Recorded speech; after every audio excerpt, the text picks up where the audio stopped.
एक बेसहारा बेटी और एक बेबस बाप कैसे चला रहा है अपनी इस लाचार बेटी का खर्चा, जिस पर सोसाइटी कर रही है तंज। ऐसा भी होता है। नमस्कार, मैं दीपाली मिश्रा, आप देख रहे हैं द रियलिटी चेक। क्या है सोसाइटी और क्यों है सोसाइटी?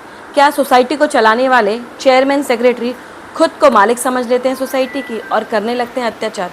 ऐसी ही एक अनसुनी गाथा आज हमने एक बेबस और लाचार पिता के मुख से सुनी, जहां बेटी को घर से बेदखल किया जा रहा है। बेटी बीमार हुई, दामाद बाहर और सास और उनके अन्य परिवार वाले जबरन घर खाली कराने का कर रहे हैं प्रयास। क्या है पूरा मामला, आइए जानते हैं उन्हीं की जुबानी। क्या मामला है, आपसे क्यों आपकी सास घर खाली करवा रही है? वही मैं बीमार पड़ी हूँ, जब से लोग रखना नहीं चाहते कि हाँ इलाज कराना पड़ेगा, इतना पैसा खर्चा होगा। आपकी शादी को कितना साल हुआ? मेरी शादी को अभी 9 साल हो जाएगी नवंबर में। और आप अलग कब से रह रही हैं? मैं तो शुरू से ही, मतलब 7 साल से इधर ही हूँ। आपकी देखरेख कौन करता है? मेरे अब्बा देख रहे मेरे को। इस मकान में आप कितने साल से हैं? इस मकान में तो अभी मेरे को 2-2.5 साल हो रहा है आके। इस मकान में लाया कौन था आपको? मेरे अब्बा लेके आए। अब्बा? घर में मैं अपने शौहर के कहने पे आई। उनके साथ आप यहाँ पे रहते थे? नहीं, वो तो मैं घर पे आई, वो सऊदी चले गए। जैसे उनको मालूम पड़ा मेरी बीमारी का, तो दूर दूर रहने लगे। अभी आपका खर्चा, आपकी बीमारी का खर्चा, आपके बच्चे का खर्चा कौन देगा? मेरे अब्बा देख रहे हैं सब। आपके क्या आपके ससुराल वालों ने कभी आपसे मिलने की कोशिश की या आपको बुलाने की कोशिश की? हाँ, वो लोग तो बोलते हैं कि आओ यहाँ के रहो। खाली बताओ, ये जब केस वेस हुआ है उसके हिसाब से उन्होंने लोग गांव में रख रहे हैं ना, मुझे यहाँ रख रहे। उन लोग का कहना मतलब ये है कि ज़िंदगी भर मैं अपने बाप के यहाँ रहूँ खाली, ऐसे। सबसे पहले तो आप बताइए, आप किस सोसाइटी में रहते हैं और आप 7 सालों से अपनी बेटी की देखरेख कर रहे हैं, क्या है पूरा मामला? मामला ये है कि सोसाइटी वाले जो है पैसा लेके मेरी लड़की के साथ से उसका फ्लैट जो है उसका ट्रांसफ़र कर दिए, और उसके पास ये फ्लैट जो है मेरी लड़की के ससुर के नाम से था। कौन सी बिल्डिंग हुई है? बशेरा बी विंग 303।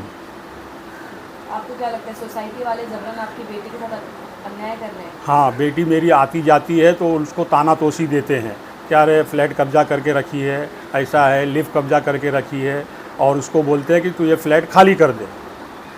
आपके जो दामाद है वो कहाँ रहते हैं और इस मकान में आपकी बेटी को लाने वाला कौन था? दामाद और बेटी जो है वो लोग पहले इसी में रहते थे, फिर दामाद चला गया सऊदी वो, और 2 बार, 1 बार आया गया भी वो।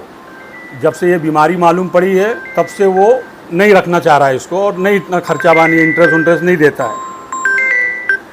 और जो यहाँ के जो रजिस्ट्रार है रत्नालय, उनसे क्या मांग करेंगे? रतलाने से यही मांग करूँगा कि मैंने सोसाइटी के ऊपर केस किया था, वो केस में उन लोगों को रिलीफ दे दिया रतलाने ने।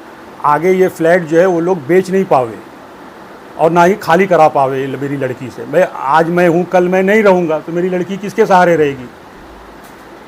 कम से कम जब तक उसका हस्बैंड आता नहीं या केस में कोई रिजल्ट नहीं निकलता, जब तक ये फ्लैट बेच नहीं पावे या खाली नहीं करा पावे, मेरी लड़की को कोई तकलीफ़ नहीं देवे। बस मैं ये चाहता हूँ।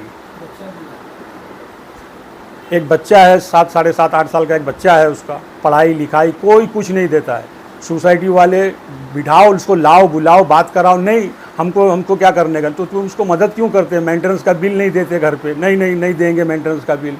और वो थंब लगाने के लिए नहीं लगा रहे थे जल्दी वो लोग, अरे नहीं ऐसा कैसा लगाएंगे, ये कराएंगे। अरे भाई, तुम्हारा जो सोसाइटी का काम है वो करो ना तुम लोग। इलेक्शन करवाए, उसमें भी ये लोग ने चीटिंग किया। इलेक्शन के अंदर किसी को मालूम ही नहीं पड़ा कब फॉर्म भरने का है। तो ये सोसाइटी जो है एकदम ज्यादती कर रही है। तो इतने सालों का टैक्स कौन भर रहा था? मतलब प्रॉपर्टी टैक्स वगैरह हो गए या मेंटेनेंस वगैरह? अभी ये जब से झगड़ा हुआ है तब से मेरे पास ना मेंटेनेंस का बिल आ रहा है ना कुछ आ रहा है। उसके पहले मैं भरता था। आप किस तरीके से भरते थे?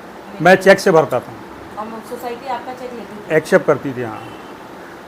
और ये कितने सालों से आपका अभी नहीं लेते चेक वगैरह? या ये 1.5-2 साल से करीब नहीं ले रहे वो लोग। हाँ, सोसाइटी किस तरीके की दादागिरी कर रही है आप लोगों के साथ? हरेसमेंट करते हैं, तुम घर पे काय को रहते हो, तुम्हारी बेटी काय को रहती है, ऐसा है, तुम लोग मत रहो यहाँ पे।